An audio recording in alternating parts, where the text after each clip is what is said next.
This is an LLD production.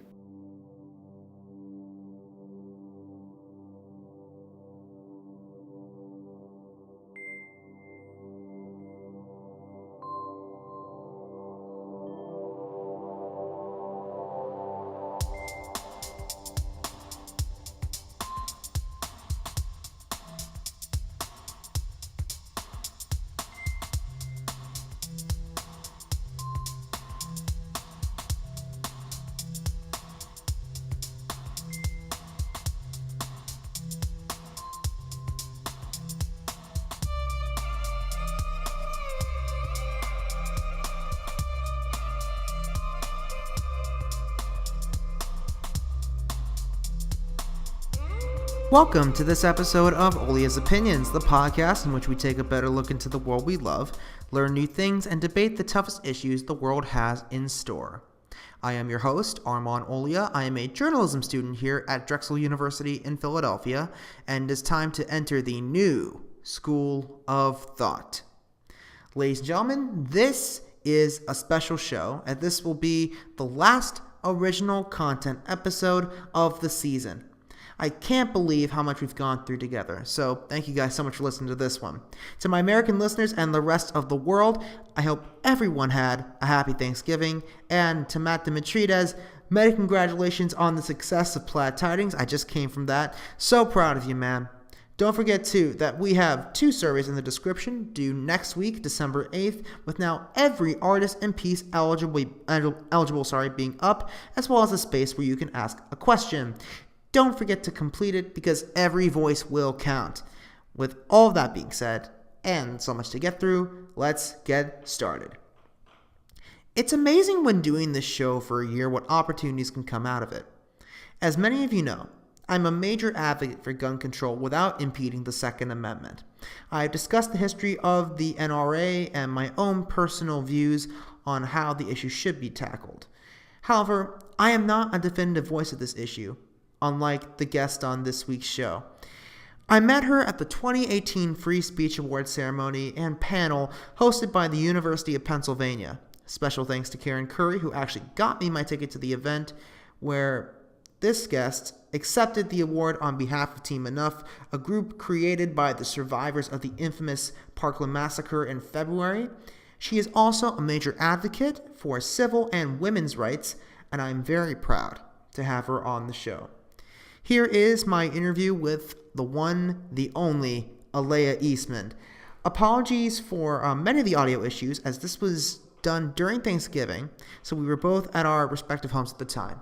With that being said, here's the interview. So, Aalayah Eastmond, thank you very much for coming on to the program.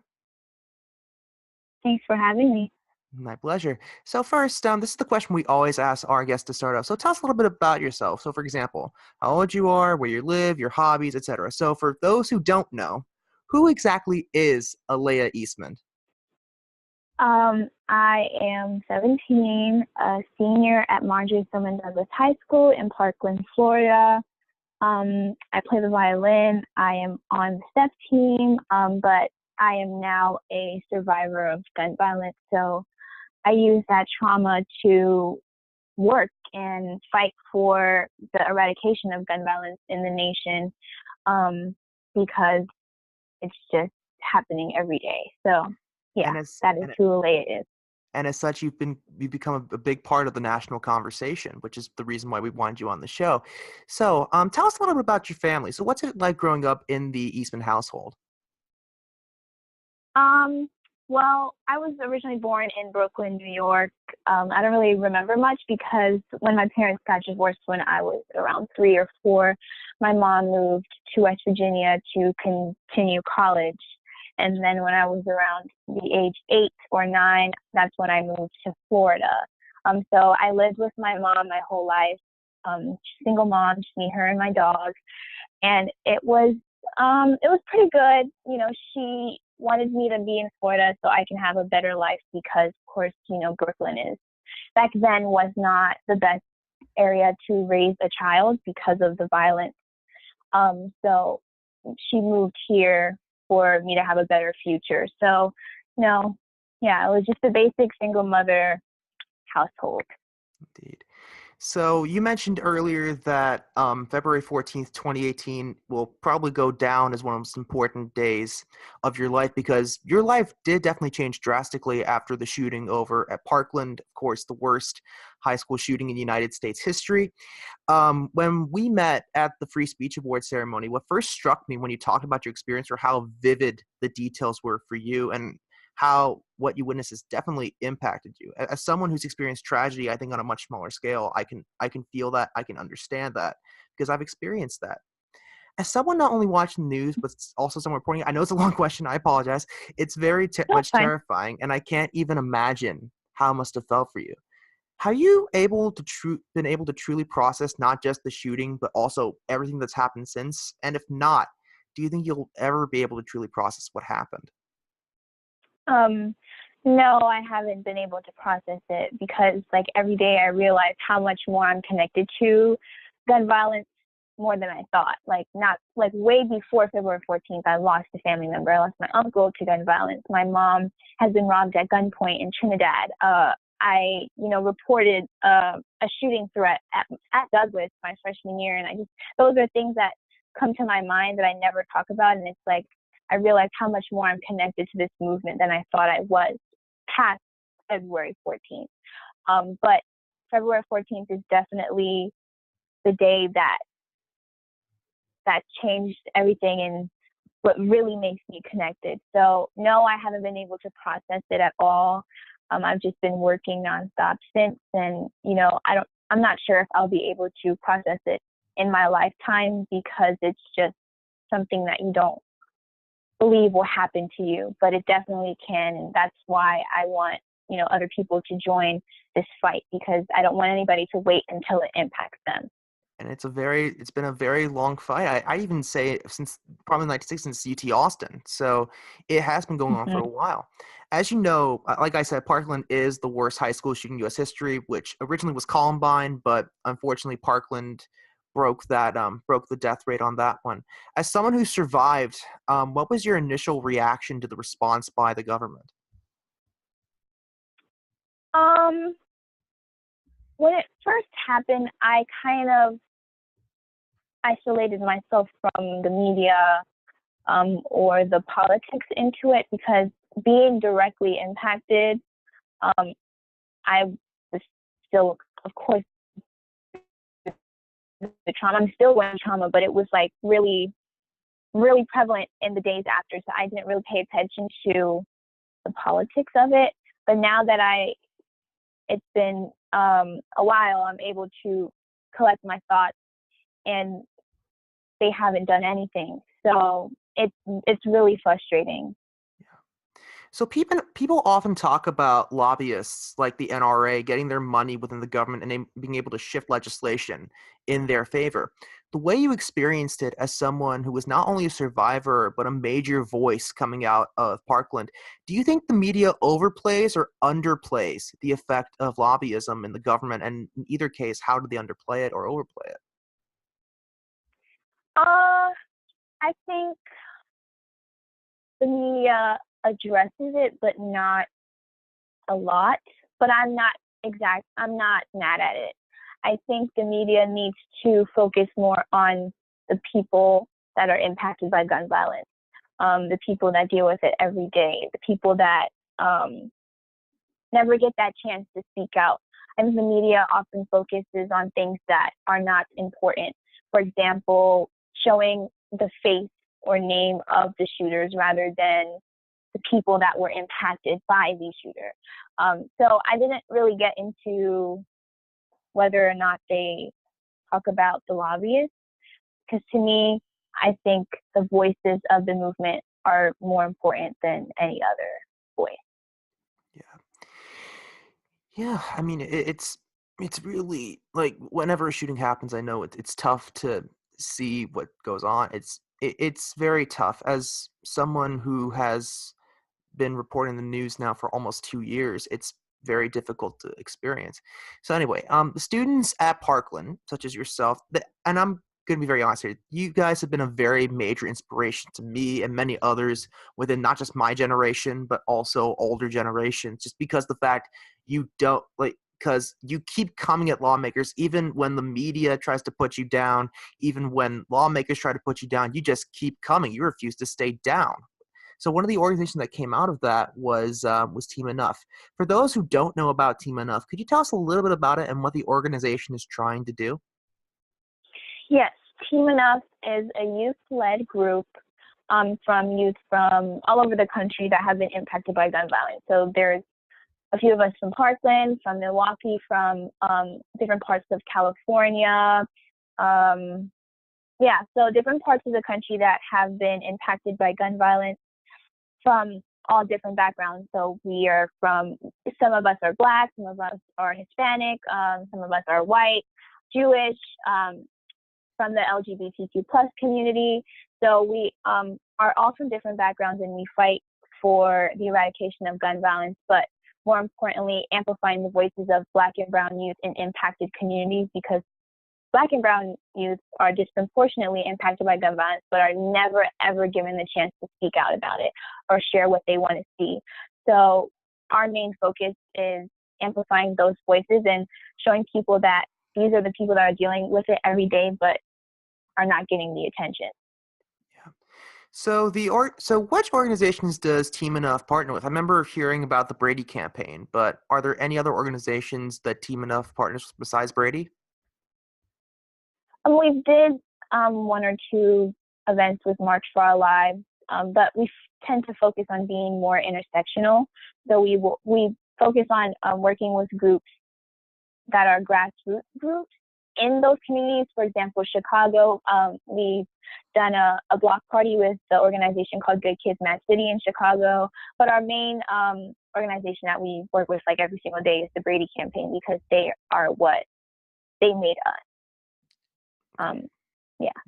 Yeah. So this is going to be a little tough here, but separating yourself from the group, do you think that Team Enough has made an impact so far? And if not, what do you think Team Enough has to do in order to make an impact? I definitely think we're making an impact in our own way. As far as making an impact, we don't really necessarily care for the attention, or, we don't care if everybody knows what the Team Enough is. We just really want to do the work and amplify those voices, regardless if we get recognition or not. But I think we have a lot of things coming in 2019 that I think we will get whatever impact we need, because we have a lot of things that we're working on that are very important. So I think everybody should be on the lookout for that. Indeed. So apart from gun control, you've also been rising as a modern day civil rights movement activist, as well as women's rights activist. What was the cause of that? Well, I've never ever had that question before, and I never thought of it like that. To me, there's a lot of different things that play into gun violence, regardless if it's women's rights, LGBTQ plus rights. I think there's just a lot of things that are overlooked. And for me, I don't look at it as I'm this certain type of activist or I'm this certain type of activist. I just look at it as I'm a voice for people that look like me, because there are not a lot of voices of people that look like me that are seen, not only for myself, but for, my younger siblings.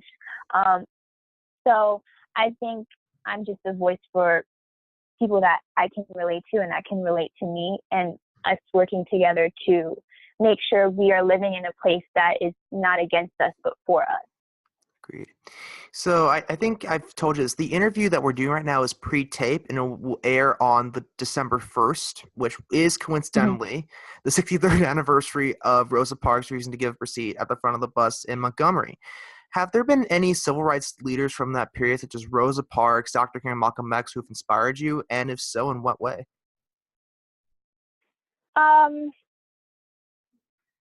think Martin Luther King definitely impacted me, because he spoke out in the same place that we spoke out on March 24th and shared his dream. And I think all of the kids well, we're not kids, but young adults that are involved in the gun violence prevention movement, we all have the dream of not being worried of being shot to death when we go to church or we go to school or when we, cross the street or when we're even driving. So I think that is our dream. And, he really impacts me because, his dream came true in most aspects. And I hopefully when, the next generations come up and they are in their history class and reading about this movement, they can look back and say, okay, our dream came true. So that's who impacts me. Actually, the response, I think it perfectly transitions into the next question. So it's now been about 150 odd years since the conclusion of the Civil War. How far do you think African Americans and other ethnic and racial minorities have come to equal rights within the United States? And how do you think equal rights can go even further? I think we've come a long way, but not long enough.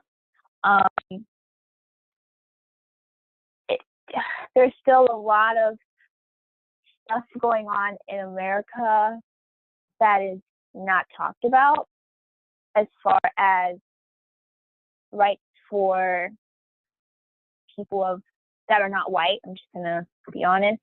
So I definitely think there's a lot of work to be done, and I think it starts with us doing work in our communities, but not only that, but in our Congress. Before November, almost everybody in Congress was a rich white male, and that does not represent America. Everybody says America is a huge melting pot of different cultures and communities and different backgrounds, but that's not represented in our Congress, which are people that are supposed to represent us, that we elect. So I think there's still a lot of work to be done because every day we're still seeing the racism and the violence and the hatred. But I think it starts with us, and we need to, continue working on it and not giving up. I agree. So we're going to move on to something a little bit very recent. So one of your higher profile moments arguably is when you testified on behalf of Team Enough at the confirmation hearing of, unfortunately, now Supreme Court Justice Brett Kavanaugh. So what was your mindset going into the testimony, and how does it feel knowing that pretty much the eyes of not only the United States, but potentially the world are going to be on you? Okay, I'm just going to correct that. I didn't testify on behalf of Team Enough. I just went as me, but I decided to bring my teammates with me because they're very important to me. So they were just there supporting me. Apologies. That's my bad. I should have clarified that. Oh, no, it's okay. So your question was, how did it feel going into it? How does it feel going into it? Because, Kavanaugh, I know not just in the United States, but also across the world, people are watching the confirmation hearing. Everyone's, listening to all the testimony, not just Dr. Ford's testimony, not only Kavanaugh's, but I think a lot of other people as well. So how does it feel knowing that pretty much the eyes of the United States, but also the world are going to be on you, and your mindset going into that testimony? Well, actually, funny story. I was asked to testify about a week and a half before my actual date of going. And my mom actually said no, I couldn't go because it would have conflicted with a school day. But we didn't realize how big it was.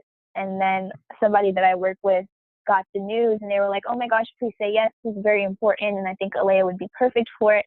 And me and my mom were talking and she was like, okay, what the heck, you can just go do it.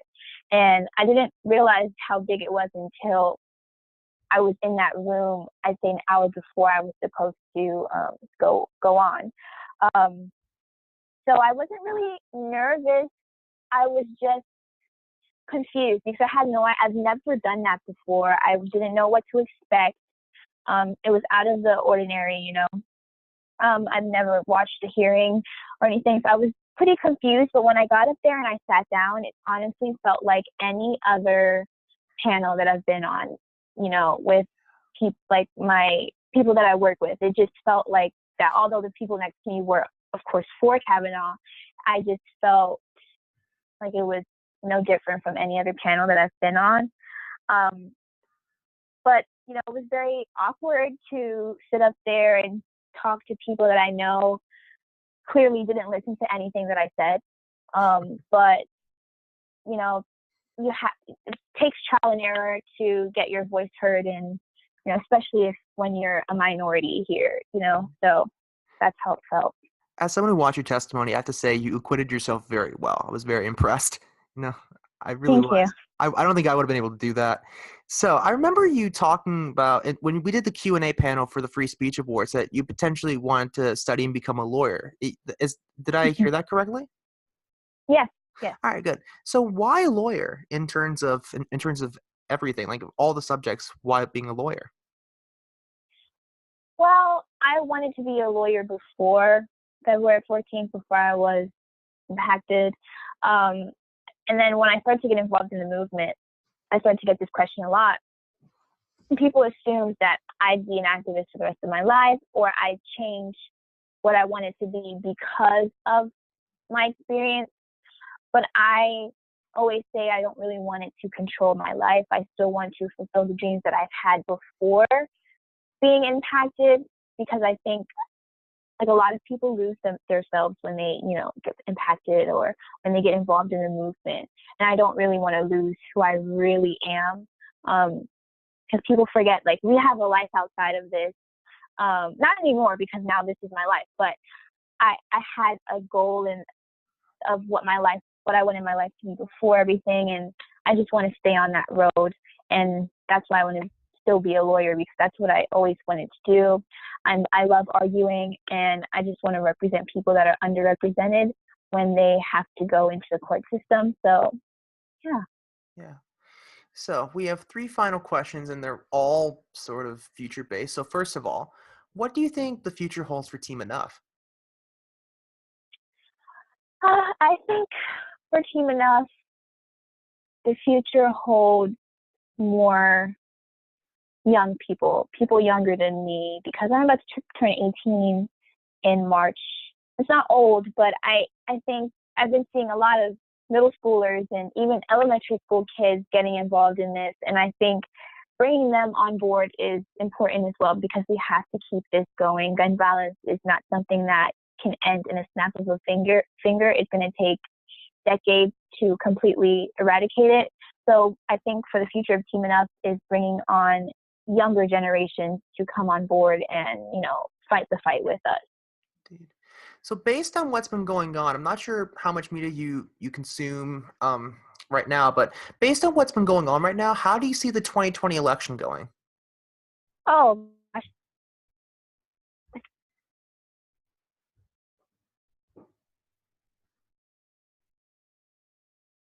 I think it will be awesome, because look, November, what day was it? November 6th was awesome. The youth turnout was amazing. And that was a short amount of time after February and after we amplified this movement. So I can only imagine for 2020 how much youth will actually come out and vote and let their voices be heard, and even see younger people run and hopefully win and get an actual representation of America sitting in that presidency chair. So essentially, you don't see Trump winning a second term? Mm-hmm. See, I have this conversation all the time. I don't want to say I don't see him winning, because I said that last time and he won. I think we kind of underestimate the people that actually go out and vote for him, because they actually do go out and vote, and they vote at big numbers. So I don't really want to say I know he's not going to win, because I said that before and he won. I just can say I hope he does not win, and I pray that he does not win, because if he wins again, I don't know. It's just we're going to have to fight 10 times harder. True. So one final question. What do you think the future holds for you?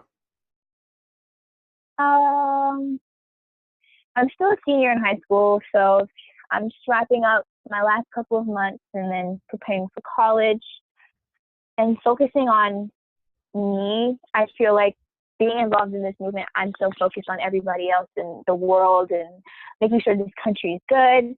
But I think a lot of us were losing ourselves and remembering that we have to focus on us sometimes, and it's okay to be selfish. So I think for me, I'm going to start, once I graduate and start college, I'm going to focus on, getting back on track and really focusing on college so I can go to law school and, get my license and start practicing. So yeah, that's what my future looks like. But lately I've been thinking about possibly running for something because in November, of course, Florida, Andrew Gillum unfortunately lost. So that really is pushing me to want to actually run in the future, but I'm not sure yet. So, yeah. Well, if you run, I'll gladly come down and campaign for you because you've not only been an amazing fighter, you've earned my respect. You've earned the respect of so many Americans who have been noticing this problem for so long. And I want to thank you again, a million times over, for coming on to this program. Keep fighting the good fight. Best of luck to you. Thank you again for coming on. Thank you. Thank you so much. My pleasure. What a remarkable person. 17 years old and already a major part of the national conversation. I cannot wait to see what she does in the future, and quite frankly, she's a name everyone should keep on their radar. So what do you guys think? Do you agree or disagree with her? Either way, please go on www.lovelanddebate.com, click on the Love tab, and you'll find the transcript of our interview there. Put any questions and thoughts in the comments section. So, we're going to take a short break. When we come back after this song by Love Child, we'll talk about the power of a certain authority figure and how we should never underestimate it. We'll be back after this.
Trying to keep us in low places.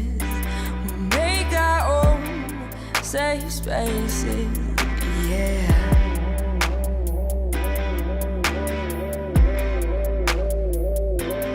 I've been feeling brand new, soaking in purple bath water. I'm the red to your blue, red to your blue. And I've been feeling everything because you hear me with your words and unwavering loving. I mean it really is something that even when we don't roll, I dig your soul. And even when we don't roll, you make me wanna be vulnerable. When you dance, your arms match the heavy gaze, trying to keep us in low places.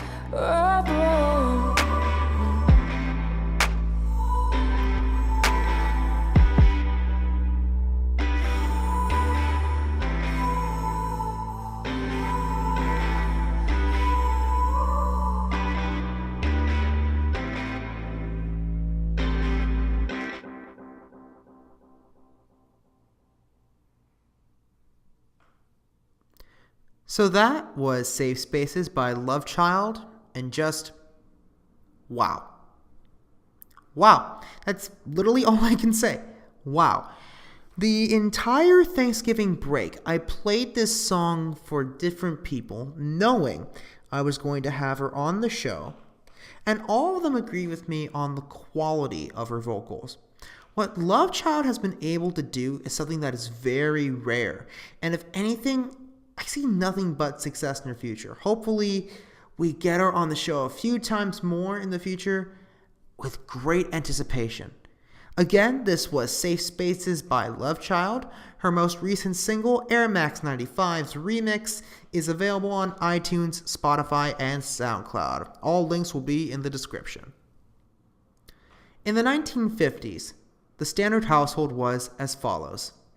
The stay-at-home, homemaking mother, the one who raised the stereotypical son and daughter whilst cooking the meals of both them, and the office-working father, the constant provider. The days of simplicity and roles. As we all know, much has indeed changed, and the quote typical family structure is not something that's, well, typical. Indeed, my own experience of a family structure is that of just my mother and myself, with my mother taking on the role of both the mother and father, one who is not only a tremendous homemaker, fantastic cook, and amazing confidant, but also the office worker, the boss who everyone listens to, both in the office and out. She intimidates, in some senses, but not in the way that you fear her. In fact, quite the contrary, you want to impress her. She inspires everyone around her, whether it be employees or family, to push farther and reach their absolute zenith. Now, in the office, this shouldn't be surprising. That's her job. However, at home, she instills that same work ethic and mentality even when she tries to be tender. As a grown man too, self-admittedly, it's tough to take a metaphorical beating at the hands of your mother. However, I have found through talking to many other grown men that they experience the exact same thing. Something they wouldn't do under any other circumstance they would do when their mothers forced them to do so. And keep in mind, many of them are men with wives who are amazingly strong-willed, ones who command tremendous respect. This raised the question, what is it about mothers that make us as humans feel the way we do? Why do we feel tremendous loyalty and feel almost obligated to do something only if our mothers ask us to? Now, obviously, it isn't always the case, and my mind automatically thought of dysfunctional families, especially those in divorce, where children can be used as pawns by both the mother and father, creating massive distress and a breaking of the bond. However, I also found that in these situations, surveys do suggest that children would rather end up with the mother than the father. So, why the mother? Well, after thinking about it, it almost seems obvious, at least in a biological sense. When we are born, we are connected to the bodies of our mothers, quite literally. We eat what they eat, hear what they hear, feel emotionally what they feel. In short, the children are expressions of our mothers.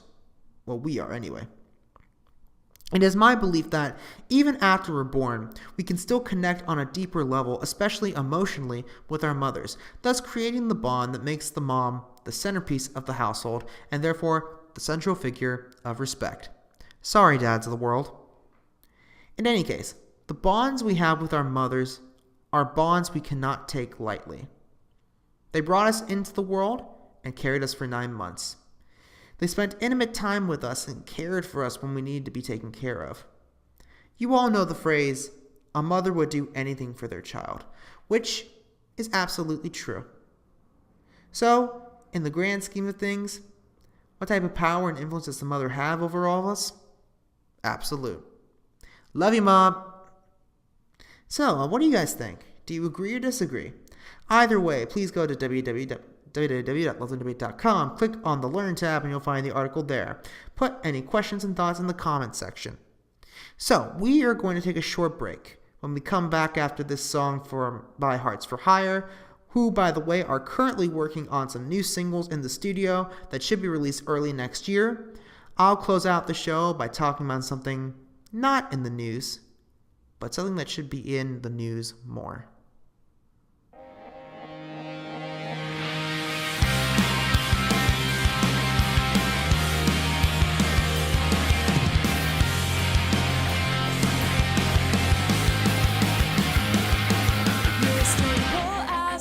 Of cards, yeah, one wrong move and you fall apart, and you know that it's over whenever you say that it is. Fingers crossed that you tell the truth, and blinded by love of what leave you. Now I'm slowly discovering all of the things that you are. You've got me searching for my second chance, and now I'm looking for my release. Stop stringing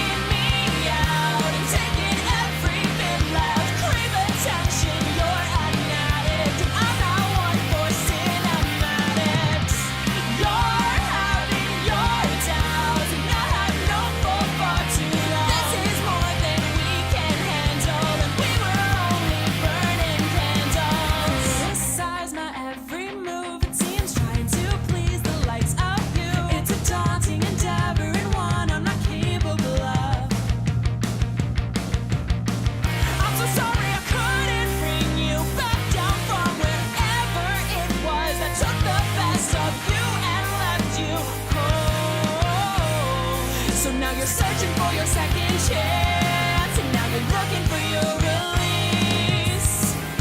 Stop stringing me out and taking every bit left. Crave attention, you're an addict, and I'm not one for cinematics. You're having your doubts, and I have known for far too long. This is more than we can handle, and we were only burning. This is the last time that I lose my mind over someone who's not worth a second of my time. And when you come back to claim your prize, there will be no one at my door to hear your tale of loving war.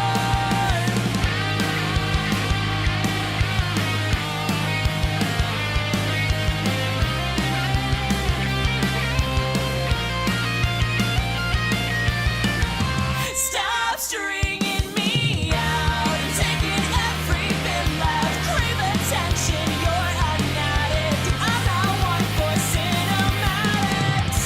You're having your doubts, and I have known for far too long. This is more than we can handle, and we were only burning candles. I'm so sorry I couldn't bring you back down from wherever it was that took the best of you and left you cold. I'm so sorry I couldn't bring you back down from wherever it was that took the best of you and left you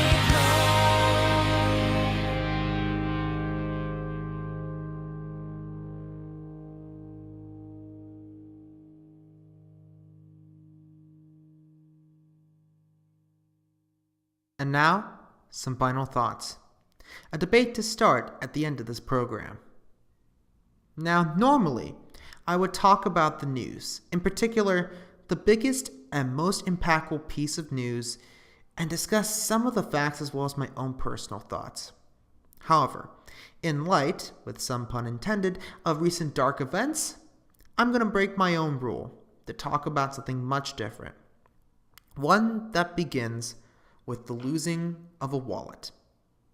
See, the day before I left for Thanksgiving, I lost my wallet in my Uber on the way to the U-Haul. I was doing some business there, and when I got up to my storage locker, I realized that my wallet was missing. Not only did the Uber driver personally answer my call with news that my wallet was there, he offered to drive back to where I was and personally hand the wallet back to me.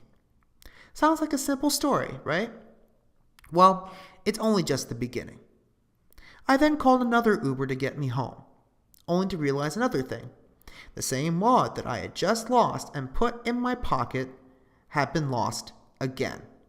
I only realized it when in the Uber, so we were forced to turn back, where I checked the space. My wallet was gone.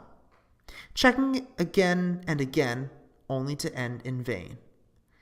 I thought for sure my wallet was gone forever, and I had already contacted the Philadelphia police to help search for it. I ended up, for some reason, checking my Facebook Messenger, only to find that I had received a message from a Mr. Greg Fox, who had been working close by. He not only found my wallet on the ground and picked it up, but then contacted me and drove from the worksite personally to give it to me. A few days later, I arrived at Philadelphia Airport to board a flight to San Francisco, where I would be spending my Thanksgiving with my mother. Due to the recent campfire, my plane had been delayed, with the takeoff being pushed from about 6:20 to 8:45 p.m. Getting to the airport amazingly early, I realized all of my electronic devices had been on low battery and was wondering if the plane would contain plugs, as many planes now do. At the time, I was sitting near the back of the plane in row 30, so I asked a lady working for United at the gate, don't ask because I don't remember her name, if there would be any plugs on the plane. She said there would be, between the 1st and 24th rows. She then proceeded to tell me that if I wasn't in any of those rows, she would place me in a row that had plugs. I wasn't, and I personally believed that she was joking, as so many people would. However, within 5 seconds, I had a new ticket, this time for row 14. I was absolutely amazed and touched that she would accommodate me, and thanked her accordingly. 3 acts of kindness, that would have ordinarily gone unreported. In a news system that is so full of darkness, they brought out the light. In a period during which we give thanks, I feel it is only fitting to give thanks back, whether it's driving people, helping them find things forgotten, or lending a helping hand to those who need it. I thank you all. Keep spreading the positivity, even when it's hard to find. It only makes life richer for those who seek it. I guess Gene Wilder was right after all. So what do you guys think? Do you agree or disagree? Either way, please go to www.lovelearndebate.com, click on the debate section, and respond, please. And while you're at it, don't forget to like us on Facebook by going to www.facebook.com/lovelearndebate. Follow us on Twitter at lovelearndebate. Follow us on our Instagram page at lovelearndebate. Subscribe to the podcast on SoundCloud, Apple Podcasts, YouTube, and Spotify. Don't forget to give us a review. 5 stars would be amazing. And don't forget to purchase our merchandise on Redbubble. My thanks to Owlia Eastmond for the graphics and show soundtrack, Love Child and Hearts for Hire for their amazing musical contributions to the show, and Lola Heffernan and Imogen Aiken for their tremendous generosity in lending their voices. That's it for this week. I'll see you guys in 2 weeks for the finale, ready to go. Thank you guys for listening, and until next time, keep loving, keep learning, keep debating. We'll see you next time on Owlia's Opinions. Goodbye.